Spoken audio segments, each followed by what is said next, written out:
Eighth President of the Africa Development Bank, Dr. Akinwunmi walks into the large gathering of high-level participants from 54 member countries who came to witness his investiture alongside Nigeria's Vice President and some state governors, President Alassane Ouattara of Côte d'Ivoire, among a host of stakeholders from both the private and public sectors.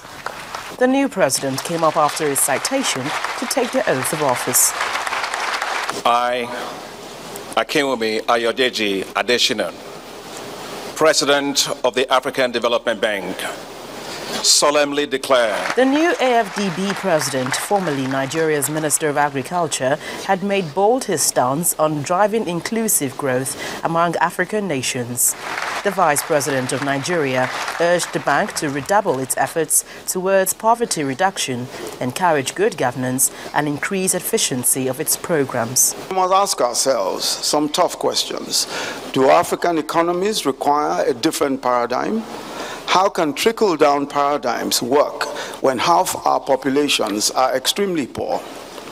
Do we not need some attention to social investment, conditional cash transfers to the poorest segments, universal primary health care schemes, school feeding programs?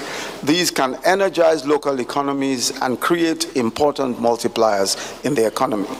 Two-thirds of Africans have no access to electricity. The lack of reliable power grids is a major obstacle to industrializing the continent's economies at a time when Africa hopes to make a transition from commodities producer to a manufacturing hub. This will be the crucial focus of the bank. The more energies economies have, the more prosperous are their peoples.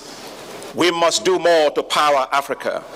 From our homes, businesses, industries, to our schools and hospitals. To do so, we must take bold steps, think differently, and act with a greater sense of urgency. Other stakeholders left with high expectation. Priorities that Dr. Adesina talked about very much align with the things we need to do in the country, and I believe we should have a strong partnership. We ourselves need to work hard fighting that corruption because it will unleash more revenues for our own development. We already have the right policies, we have the right people in place, the environment is cool, the comparative advantage is there in the country, so we are very confident about taking this opportunity. Expanding opportunities, unlocking potentials to create huge capacities to boost economic reforms have been the critical words here. Nigeria can tap into these lofty drives if it prioritizes energy and reduction of poverty. From Abidjan, Gloria Umezuke,